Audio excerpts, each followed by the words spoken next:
இரண்டாம் படை முருகனின் கடலில் அடுத்தடுத்து நடக்கும் பரபரப்பு சம்பவம். கடல் அரிப்புக்கு பல காரணங்கள் சொல்லலாம். இயற்கைக்கு மாறா எதை செஞ்சோம்னாக்கா அது அதனுடைய பிரதிபலிப்பு காட்டும். இயற்கையோட போக்கு தான் விடும். இயற்கை சார்ந்து அதுக்கு ஏதாவது தடை ஏற்பட்டுச்சுனாக்கா அதனுடைய பிரதிபலிப்பு நமக்கு அரிப்பாகவோ அல்லது மண் சேர்வதாகவோ. 50 அடிக்கு 8 அடி ஆழத்துக்கு இந்த கடல் அரிப்பு ஏற்பட்டிருக்காமா. இதை தொடர்ந்து அங்க வர பக்தர்கள் இதனால அதிர்ச்சி அடைஞ்சிருக்காங்க அப்படின்னு தெரிவிக்கப்பட்டிருக்கு.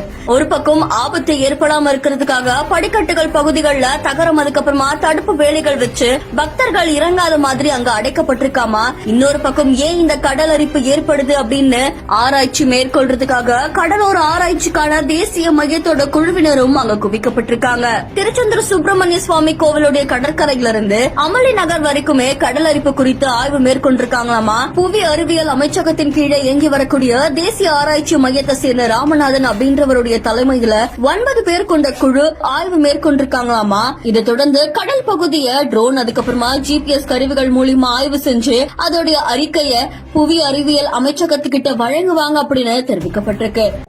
மெட்வே ஹாஸ்பிட்டல்ஸ், ஆரோக்கியத்திற்கான சிறந்த வழி.